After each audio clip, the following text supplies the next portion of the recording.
Assalamu alaikum to one and all hearing and watching me. This is Hibatul Noor of grade 9, and today I am going to discuss about one of the most vital, one of the basic topics of biology and the fundamental unit of life, that is the cell.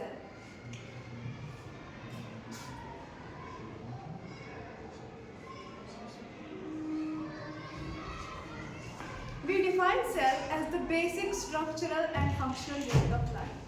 I said the basic structural and functional unit of life. Here come two words, structural and functional.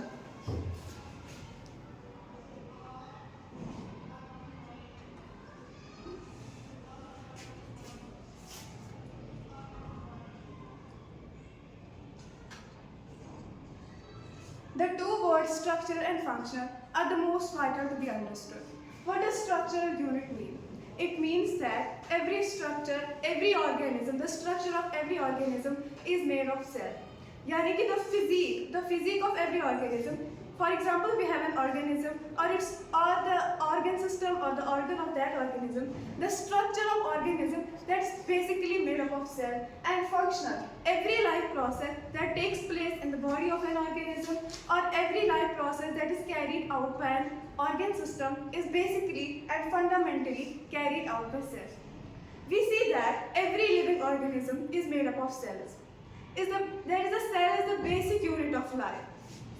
As we see that wall is made of many bricks or a building is made of many bricks, in the same way an organism is made of many cells. Have you ever thought what are organisms basically made of?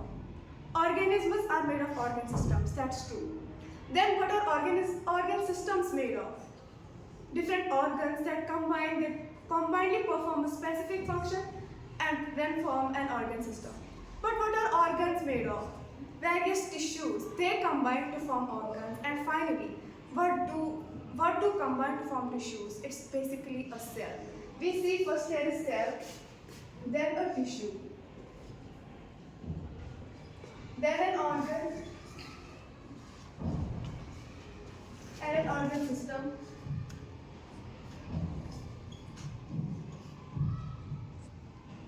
and then an organism. This horizontal line, which represents living structures from simple to complex structures, this is called level of organization. A horizontal straight line that represents living organisms from simple to complex structures is called level of organization. Now, who discovered cell? How did we come to know that there is something named of cell? How did we know that every organism is made of cells? It was actually Robert Hooke, a scientist who in 1665 observed Koch cells under his self-made microscope. He had himself designed a microscope and then he observed Koch cells under it, and he felt that there were some honeycomb-like structures which looked like empty rooms. He thought that these honeycomb-like structures, they look like empty rooms, and then he named these empty rooms as cellula.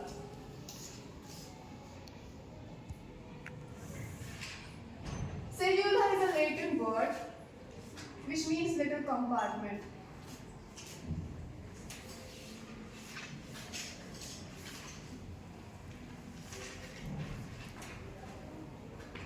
This cellula is a Latin word and this means little compartment, and from this word the word cell has been derived or the word cell has been called. Now I mentioned the word core. What is core? The question must have arisen. What is core? Cork is basically a substance that has been obtained from the bark of a Spanish oak tree, which is named as Quercus. यानी कि एक substance होता है जो कि Spanish oak tree के bark से, यानी कि उसके छिलके से हम हासिल करते हैं, और उसी को बोलते हैं cork. तो रॉबर्ट हुक ने अपने डिजाइन किए हुए माइक्रोस्कोप में यही cork cells observe की, and these cells were dead. So basically, Robert Hooke in 1665 observed dead cells. He discovered dead cells. But now again the question arises, who discovered living cells? Who first time told that cells are living? It was Antony van Leeuwenhoek.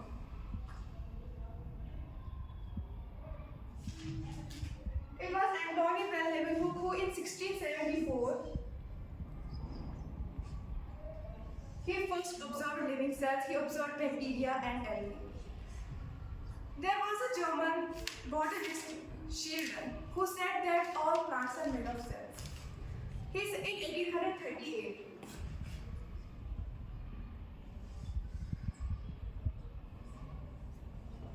In 1838, a German botanist Sheldon proposed that all plants are made of cells.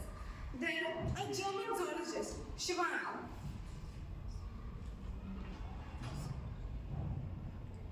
in 1839, he also said that all animals are made of cells.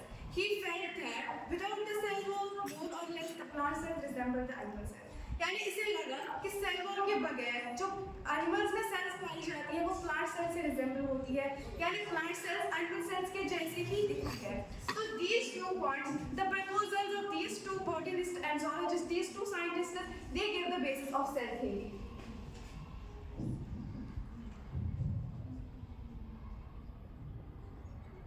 The first idea of cell theory was basically given by Dr. but his ideas were not published in any of the books. He did not let his ideas he did not let people come know about his ideas. So that he had given the idea of cell theory. So the basic theory of cell theory is given to these two scientists and one more scientist, Rudolf Virchow. The cell theory mentions basically 3 points. The first point is cell is the basic structural and functional unit of life.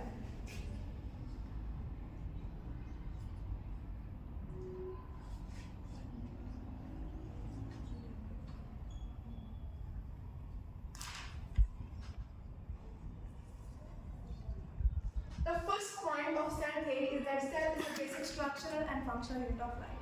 And the second important point of this theory is each organism is made of either one or more than one cells.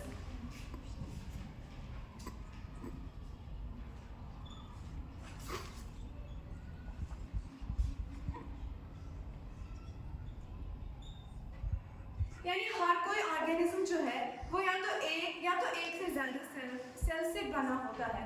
And the third basic important point of cell theory is that all cells arise from the pre-existing ones. All new cells arise from pre-existing ones.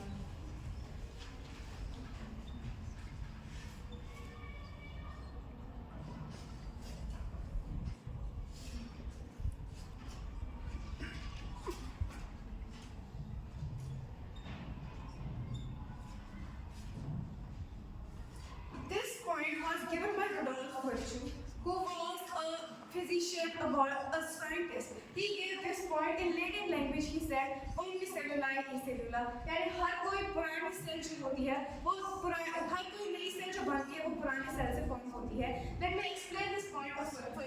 For example, this is a cell. तो ये cell आई कहाँ थी? इससे पहले एक cell थी जो divide हो गई इसमें और इसमें. तो ये सेल जो डिवाइड हो गई ये कहाँ से आई? इससे पहले एक सेल थी जो इसमें डिवाइड हो गई, इसमें और इसमें. तो अब ये सेल जो है ये भी ऐसे ही बनी होगी. इससे पहले और एक सेल हुआ करती थी जो इसमें और दूसरी सेल में डिवाइड हो गई होगी. तो इसी से जो नई सेल्स है वो फॉर्म होती रहती है यानी कि new cells form from the division of old cells. This was the point that was given by Rudolf Virchow. Now the point comes that whenever we hear the name cell, an image strikes our mind which is like this. We all think that cells are of this shape. Cells are of this shape, but not all cells are of this shape. Some cells they are of this shape and they are called RBCs. RBCs are of this shape, but not all cells are of this shape. In fact, the shape of cells vary. The shape of cells vary on a large scale. The shape of cells they depend. It depends upon the function of the cell. It depends upon the environment, the interaction of the cells with its environment and its location in the body. Some cells are of in this shape, and others are of this shape.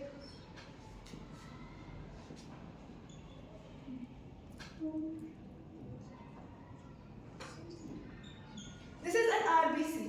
The shape of an RBC is circular or discoid or biconcave. जो इसकी ये shape है, what does it help in? It helps in providing RBC a greater surface area for the diffusion of gas. gases. यानी कहीं ना कहीं इसकी ये शेप इसकी फंक्शन में काम आ जाती है. It helps in its function. It helps it to perform its function in a great way.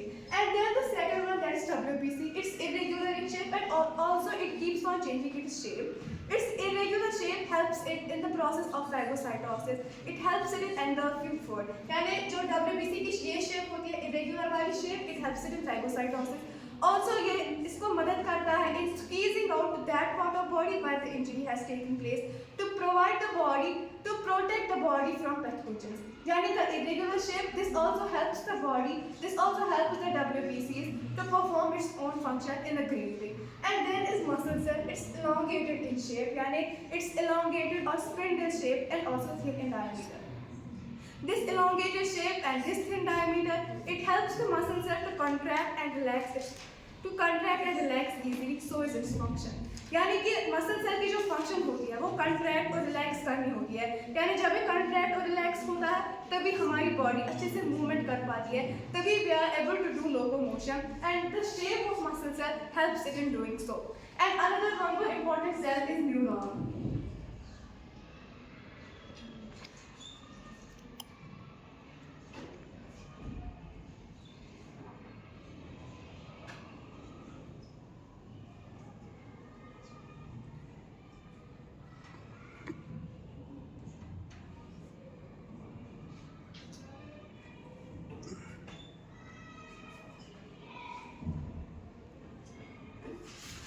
This is a nerve cell. Nerve cell or simply a neuron. The nerve cell is elongated, it's long and it's branched. यानी जो इसकी ये branches होती है, what do they help in? They help in transmitting the information from various body parts or from various cells to the brain, and these branches of nerve cell allow it to do so. Not only cells are of different shapes, but also size of cell varies. Number of cells vary from an organism to organism. What is the size of cell? In humans, we see the average size of cell it ranges from 8 to 25 micrometers.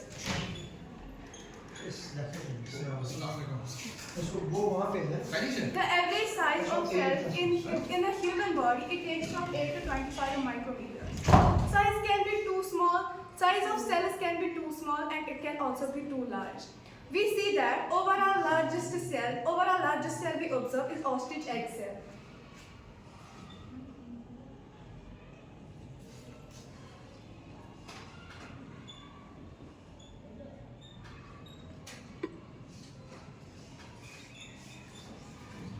Overall largest cell is ostrich egg cell. It's as large that there is no need of microscope to see it.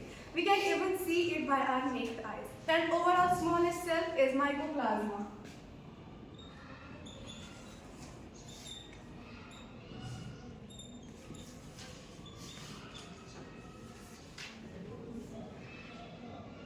The size of mycoplasma is 0.1 micrometer approximately, and mycoplasma is also known as PPLO,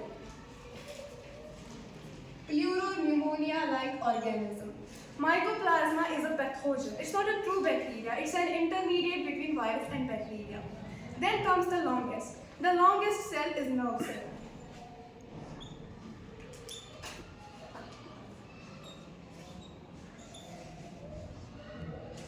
Nerve cell. Its average size is 1 meter, and it can also go up to 3 meter as we see in the neuron in the nerve cell of a giraffe.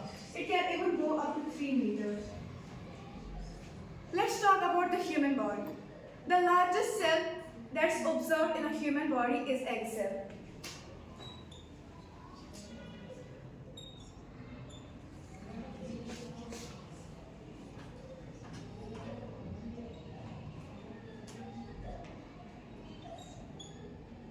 Egg cell or ovum is the largest cell of a human body, and the smallest cell that is seen in a human body is sperm cell.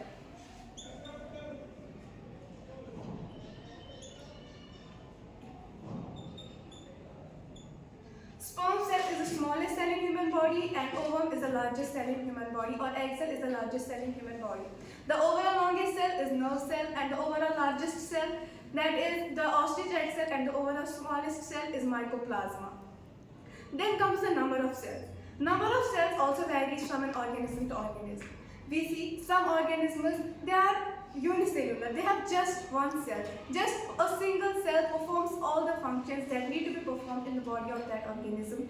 And in some organisms, there are trillions, millions of cells. As we see in human beings, it's said that there are about 10 trillion cells in the body of human body. We cannot exactly say the number of cells in a body because